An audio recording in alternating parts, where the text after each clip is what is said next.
Hi and good morning. Welcome to the Daily Dose at Come and See Friends Church in Texas City, Texas.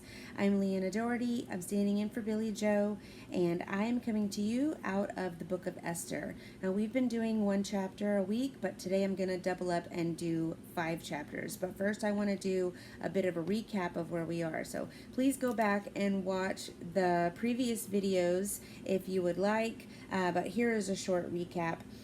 Esther is the queen, and Esther is going to go and talk to the king on behalf of all of the Jews, because the king has ordered an edict that all of the Jews in all of his vast kingdom are going to be murdered. They picked a day and they decided that they're going to kill all the Jews in 127 provinces that this king, King Xerxes, rules over.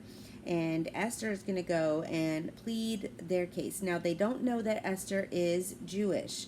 So this is going to be, there's a lot going on here because they don't know she's Jewish, and she is not allowed to enter the presence of the king without an invitation. And actually the punishment for just popping up on the king like that is death. So she is taking her life into her own hands, and she has asked for all of the Jews in all of the town of Susa where they live to fast for her before she goes for 3 days. No water, no food. And so now we're at the end of 3 days and picking up in chapter 5. I'm going to read to you out of the New King James Version. This portion of this chapter is called Esther's Banquet, and the second half of chapter 5 is called Haman's Plot Against Mordecai. Mordecai is a cousin and a caregiver for Queen Esther, and Mordecai is, he did a really great thing by saving the king's life, but he got the credit, but the king doesn't seem to know. He's very out of it. So Haman is our villain. He's an Agagite, and the Agagites are ancient enemies of the Jews. He's a descendant of King Agag, who was against King Saul from previous emperors and Jewish kings. Okay, chapter 5. Now it happened on the 3rd day that Esther put on her royal robes and stood in the inner court of the king's palace across from the king's house, while the king sat on his royal throne in the royal house facing the entrance of the house. So it was, when the king saw Queen Esther standing in the court, that she found favor in his sight, and the king held out to Esther the golden scepter that was in his hand. Then Esther went near and touched the top of the scepter. And the king said to her, "What do you wish, Queen Esther? What is your request? It shall be given to you, up to half the kingdom." So Esther answered, "If it pleases the king, let the king and Haman come today to the banquet that I have prepared for him." Then the king said, "Bring Haman quickly, that he may do as Esther has said." So the king and Haman went to the banquet that Esther had prepared. And at the banquet of wine, the king said to Esther, "What is your petition? It shall be granted to you. What is your request? Up to half the kingdom, it shall be done." Then Esther answered and said, "My petition and request is this. If I have found favor in the sight of the king, and if it pleases the king to grant my petition and fulfill my request, let the king and Haman come to the banquet which I shall prepare for them, and tomorrow I will do as the king said." So let me just stop right there in verse 8. Esther goes and she is accepted. So the golden scepter is extended to her. That is the sign that they are not going to kill her for showing up uninvited in the presence of the king. And so she goes and approaches the king, and instead of saying, "I'm a Jew and there's an edict to kill all the Jews issued by you, and the date is getting closer, and I don't want that to happen," she doesn't go and say that to him. She goes and says, "Please come to a banquet with Haman." Okay, so that's what she does. And Haman is the buddy. Okay, he's a bad guy, but he's very close to the king. All right, so let's start in verse 9 and let's learn about what Haman's true intentions are. Verse 9. So Haman went out that day joyful and with a glad heart. But when Haman saw Mordecai at the king's gate, and that he did not stand and tremble before him, he was filled with indignation against Mordecai. Nevertheless, Haman restrained himself and went home, and he sent and called for his friends and his wife Zeresh. Then Haman told them of the great riches, the multitude of his children, everything in which the king had promoted him, and how he had advanced him above all the officials and servants of the king. Moreover, Haman said, besides, Queen Esther invited no one but me to come in with the king to the banquet that she prepared, and tomorrow I am again invited by her along with the king. Yet all this avails me nothing, so long as I see Mordecai the Jew sitting at the king's gate. Then his wife Zeresh and all the friends said to him, let the gallows be made 50 cubits high, and in the morning suggest to the king that Mordecai be hanged on it. Then go merrily with the king to the banquet. And the thing pleased Haman, so he had the gallows made. All right, that is the end of chapter 5. So I'm going to start back in verse 9. Haman is on cloud 9 because he's been he was the solo invited guest to the banquet prepared by the queen for her king. And he knows that she has a request of the king, and he just is feeling very privileged and very haughty, and he is an evil person.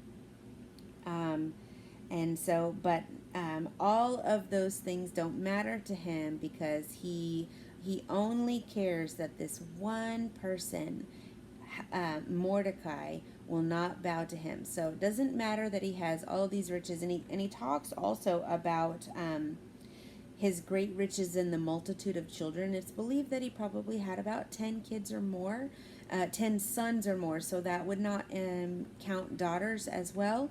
So he had many children and many riches, and he had prestige, and he came from a king, one of the King Agag, so he's a descendant of a king, but none of that matters. All he cares about is the fact that Mordecai the Jew does not tremble in his presence and bow to him and cower the way he wants all of the others to do.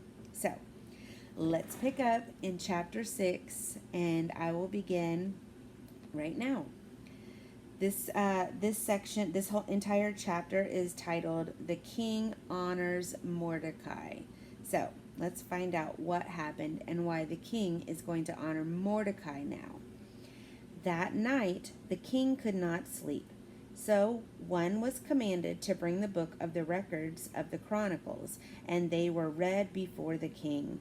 And it was found written that Mordecai had told of Bigthana and Teresh, two of the king's eunuchs, the doorkeepers, who had sought to lay hands on King Ahasuerus.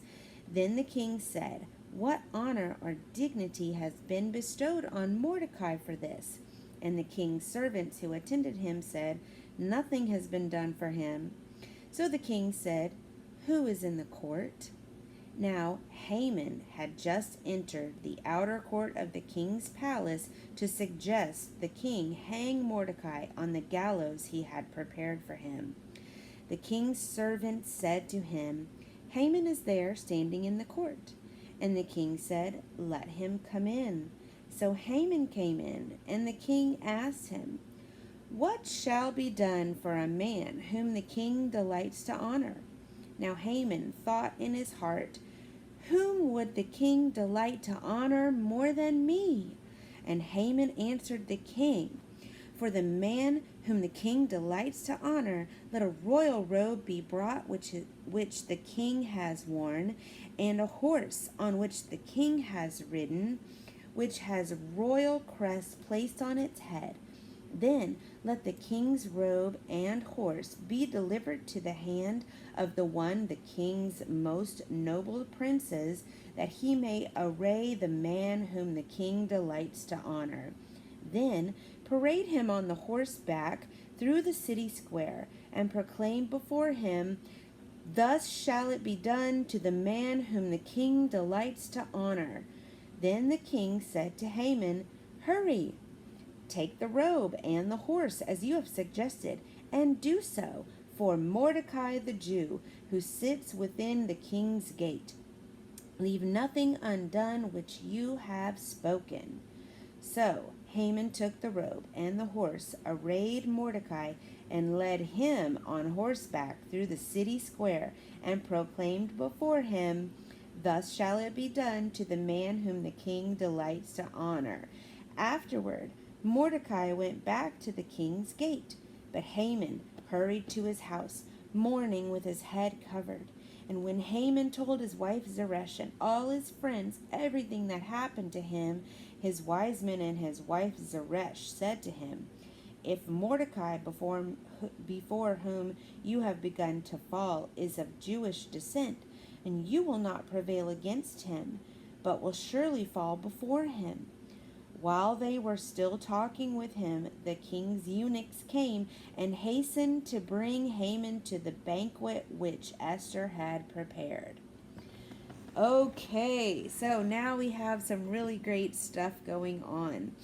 The king can't sleep, and he asked for them to come and please read the history books to him because he can't sleep. So he wants to have history read to him, and while they're reading history, they remind the king that Mordecai saved him. He had forgotten this, and he seems to have also forgotten that he's issued an edict to have all the Jews killed. So now, because of this, he wants to know what he should do to honor Mordecai for saving his life. And so he gets the idea from Haman. And so Haman says to him, because he thinks he's going to be the one that's honored, because who else would the king want to honor besides him? And so he comes up with this great wish list of his own of what the king should do to honor this guy. And he doesn't have any possessions listed, no money, no, none of that. What Haman wants, he really reveals himself. What he really wants is for everyone to know that he is favored by the king first and foremost, that he has all of the prestige and reputation and honor. And so then the king says, okay, everything that you've said should be done for Mordecai. And then Haman ends up parading Mordecai wearing the king's own robe on the king's own horse through the entire town. And Haman himself has to proclaim, hey, everybody, this is what the king does for the people that he wants to honor. And look at this guy. And instead of Haman on the horse, it's Mordecai on the horse. So, okay. Haman is very upset, and he realizes that he's already got these gallows built. So a gallows is a giant, basically a big spear, and they would impale the bodies. He's going to be, it says 50 cubits high. That's about 75 feet. So that's really high up in the air. And it's built up there in the city. So it's built for Mordecai by Haman, but it's almost like his wife and family all starts to backtrack when they realize that Mordecai is a Jew. And so once they find out the terrible things that have happened, they realize that Mordecai is a Jew, and they start to say, oh, well, you didn't tell us he was a Jew. There's no way you're going to overpower Mordecai. He's a Jew. He has the favor of God on his side. And so then they realize, and then at the end, before Haman can even finish explaining all the terrible things that he had to endure, honoring Mordecai instead of himself being honored. The king's eunuchs come and they whisk him away to day 2 of Esther's banquet at the palace. So that is where we're going to pick up in our next video at chapter 7. We will find out what happened. Thank you for joining. Let's close as Billy Joe does when she always says that every day our reminder is to begin by fully relying on God. We submit ourselves to God. We have faith and trust in Jesus, and we seek first God's kingdom and his righteousness. We read this Bible every day, but we don't just read it to know it. We want to live it, love it, and obey it. Don't forget to pray always and about everything. Thank you.